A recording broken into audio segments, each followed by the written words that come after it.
Welcome back to Noel Arnason Sports Podcast. It's been half a year or so since I made one, but there's Quinn Hughes got traded, so um, I was trying to trying to make a new podcast, get going again. Get back in the routine. Because I've just been busy with stuff, but now this gives me an excuse to have to make one. So we're back. So of course, like I said, Um, Quinn Hughes, captain of the Vancouver Canucks, traded to the Wild in exchange for a 2026 first round pick, Marco Rossi, Zeev Bium, I hope I'm saying that right, and Liam Ogren. Um, Initial first reaction thoughts, well, obviously, um, my thoughts were last night, but my initial thoughts, you know, the the Canucks are 32nd, like dead last in the NHL. Quinn Hughes, one of the fan favorites, like my personal favorite player on the Canucks. Um, it's tough to lose your best player, and not only like on the team, but he is the best player this franchise has probably ever had, and um, that's tough. But he was gonna leave anyways. Is like from what I've heard from Rutherford and Alvin, is that it sounds like back in the summer Hughes made no commitment to wanting to stay long term. And well, if he's not going to stay long term, well, you have to make a deal. And um, I think the biggest reason why this deal happened right now instead of maybe not at the trade deadline or next year's trade deadline was that Hughes's body language was showing that he wasn't happy. He didn't want to be with the Canucks. He wants to be on a winning team, and the Canucks haven't provided that for him ever. Two regimes have failed to build Quinn Hughes a Stanley Cup contending team. Two playoff appearances in 6 years or however long since 2019, 2020. It's it's managed. Like, Hughes would have stayed if management had built him a Stanley Cup, even a playoff contending roster where they're constantly getting third in the Pacific, second in the Pacific every single year. But they haven't done that at all with Hughes, and so it is managed. At the end of the day, this is two regimes' fault for why Quinn Hughes is no longer a Vancouver Canuck. You know, if they had built a strong supporting cast for him, they were making the playoffs every year. You're showing that you're like showing him that, okay, we're making the playoffs every year. We not might not get to the Western Conference Final or Stanley Cup Final every single year. If had a couple of first round losses, second round, then you're showing that you are a winning team. You're not finishing, you know, 18th in the NHL, 19th in the NHL every year, where you're not bad enough to get higher end picks, but you're not good enough to make the playoffs, which is what his tenure with the Canucks has been. So if the Canucks had actually provided enough to him that it showed him that they're trying to build a winning team. They were winning. He would have stayed, but Alvin and Rutherford, Benning failed to do it first, and then Alvin and Rutherford have failed to do it as well. And so this is the situation the Canucks are stuck in now, where their best player ever is no longer on the team. But the Canucks also did a really good job at getting young players in this trade. Every single player is under 25 years old, and that's really big for Canucks. Ogren's 21 years old, BM's 20 years old, and Rossi is 24 years old. And then you also have the first round pick, which will be an 18, 19-year old. So now the Canucks are, they're going towards this youth movement, which they should have been doing, up 5 years ago. But now they actually used Rutherford used the term rebuild last night for the first time in who knows how long. And so they're going towards this youth movement, which is what like I said, what they needed to do.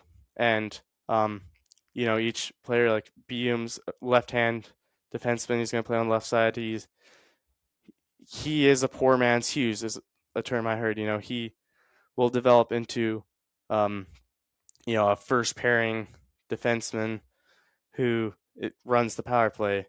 Ogren, he has had some struggles this year with 0 points in 18 games, but still potential to be top six forward on the win. And then Rossi's 60-point second line center, um, with which second line centers are hard to get in this league, and the Canucks did get one here, and the Canucks did get a lot, like I said, a lot of use. The Canucks did do really well on this trade given the circumstances. Usually when you trade a player of Quinn Hughes' stature, you lose the trade. And not to say the Canucks won the trade, or um, the Canucks did really well for the trade, so it's hard to say who won this trade. But the problem looking at there's a lot. The Canucks signed players like Demko, Garland, all these other supporting guys in hopes that they could have made Hughes stay. And so now you got those guys, and you got these other guys who are all buddies with Hughes. Well, if the Canucks use the term rebuild, and they see their captain, the best player on the team, get traded, well, why would they want to stay through the rebuild, right? They're the Canucks aren't doing. Why? I don't like. If I was playing for them, why would I want to stay another 2 years? Um, 2 years. Like when the team's not winning, they use the term rebuild. That they're gonna finish dead last in the NHL. So you have to worry about other players not wanting to stay in anymore, and you might see that, you might not see that. Um, but it's hard to tell, and I think there's still going to be trades to come for the Canucks. I still think there's going to be a Kiefer Sherwood trade. As tough as it would be to let someone like him go. He's on a contract year, and you can fetch probably a second round pick for him. And so you have to do that. So the Canucks could drastically, by next summer, could drastically look different. And if you're hoping the Canucks, have a finish dead last, because you don't want them to end up being, go on like this little run and end up finishing, like 20th in the NHL, and then you're drafting, like 10th overall. You want the Canucks to keep up what they're doing. As hard as as much as it sucks to watch them finishing dead last, or losing games and finishing dead last, it's probably best for the team that happens. I think management keeps thinking that the Canucks, like I think they think this roster is actually close. Well, no, it's not. The management needs to realize that a proper rebuild needs to happen. Um, you know, there's so many flaws in how this team is built that the Canucks need to finish dead last, and you need to be able to draft someone like McKenna to actually turn this franchise around. Um, the best thing for the Canucks would be finishing dead last, winning the draft lottery, and getting Gavin McKenna. And when just start getting all these players in, and actually, trying to rebuild properly, and not just be doing this retool that they've been doing every year since 2012. Like, yeah, and that starts at the top. Francesco Aquilini needs to put his high horse aside, realize that playoff, like, for the interest of the fans, that he wants playoff revenue, but they're not making the playoffs because he's not letting them rebuild because he wants them to make playoffs. Well, he needs to just let the team rebuild because I think that's been the issue. Trevor Linden had to quit because he wanted to rebuild. Well, Aquilini and Benning didn't think the Canucks needed to rebuild. They thought that they were playoff contenders. Well, they weren't. They drafted fifth overall that year and eighth overall the next year, right? That's when they got Pettersson and that Hughes the next year.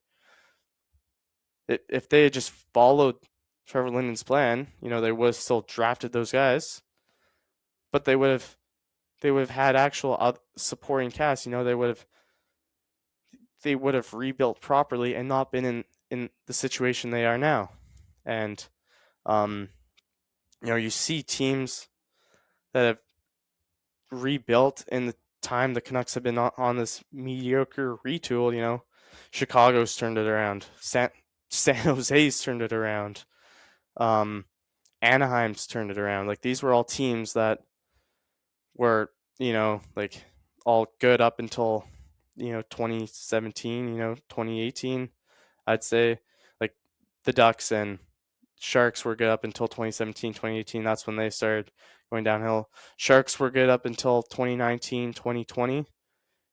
They've all rebuilt, and now look at them. Like the Blackhawks have Bedard, Sharks have Will Smith, like Celebrini, um, like the Canucks have sorry, not these Blackhawks, Sharks, Ducks. They've all properly rebuilt. Or Montreal, they went to the Stanley Cup final in 2021, and literally they lost.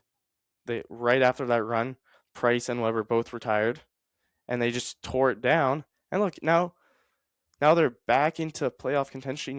Their future is super bright, and the Canucks have never done. The Canucks have never actually been like, okay, we're gonna rebuild, and um, that's showing now. So now they have to, hopefully they have to rebuild, and you got to keep some vets to do that. I think, like the Sharks kept Toffoli, um, through like last year, the year before, right?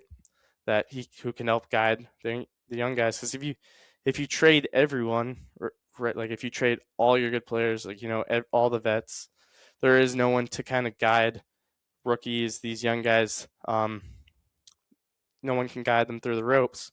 Where Toffoli did that with the Sharks, and look at they're in second wild card spot right now, and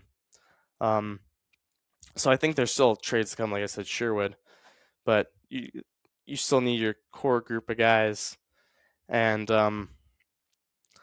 that leads me to my next point. Who the Canucks' future captain should be.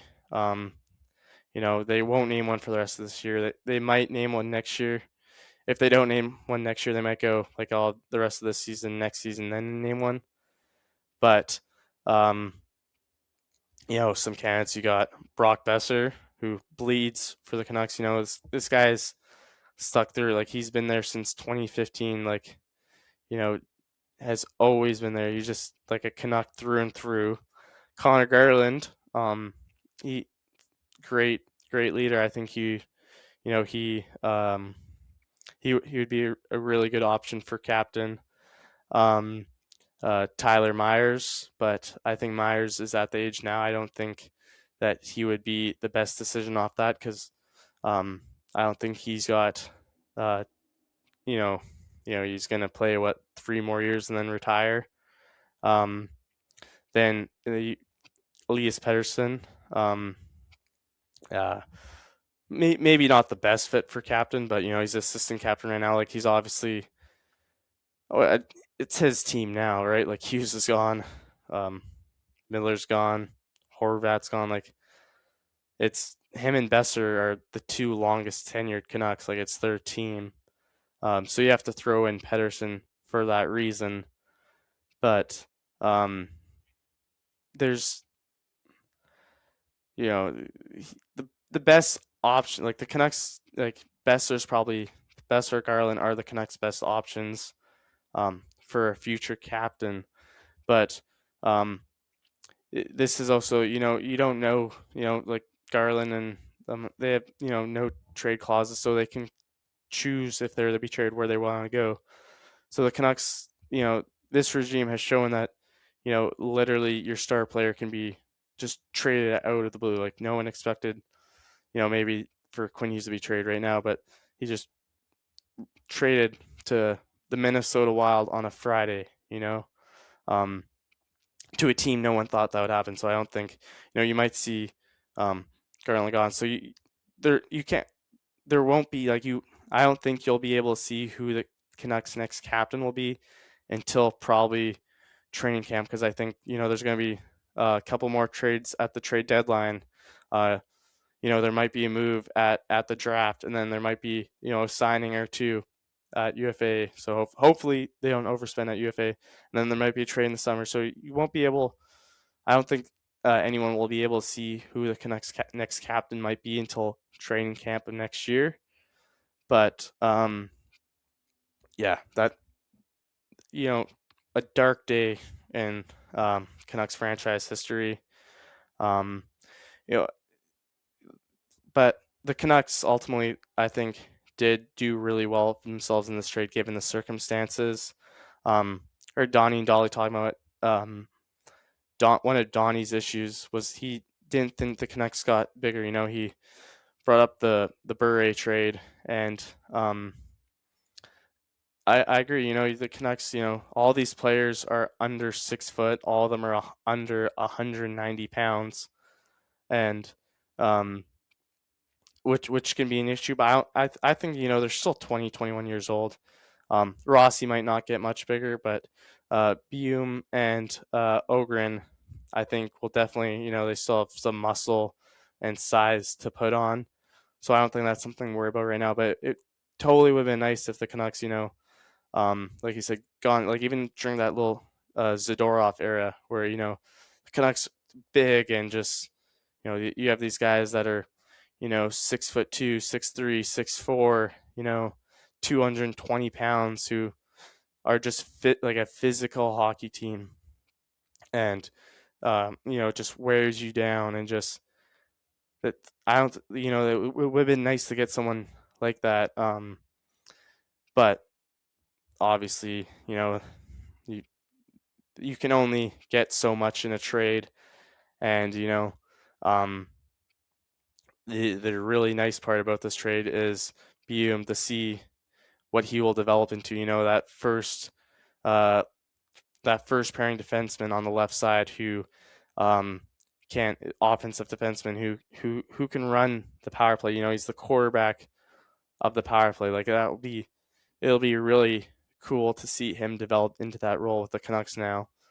And I think the future for these players is going to be super bright because they're on this Wild team that is contending now. The Wild, they have Kirill Kaprizov, one of the best players in the world. They have Joel Eriksson Ek, Brock Faber, and now they have Hughes. So they have this team that's contending now where, like they didn't have time for someone like Bium or Ogren to be able to develop, right? Rossi's in a different situation, but Bium and Ogren, they're 20, 21 years old. The Wild, like by the time they're going to their primes, the Wild are probably going to be rebuilding because Kaprizov and most of the Wild's prime are in contention now. They're trying to compete with the Avalanche. They're trying to compete with the Stars.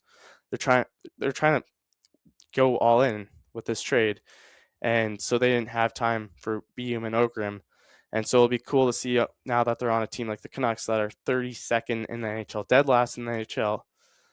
They get to go in and they get to be the top guys immediately, step in immediately, and that's the best part about this trade is that Canucks get 3 NHL ready caliber guys already who are under the age of 25, and you can only hope that they get the draft lottery, and then you get a guy like Gavin McKenna coming in possibly next season as well with them, and yeah, that's that's all I gotta say um, for this. But um, yeah. Anyways, let me know what you guys think in the comments. Yeah.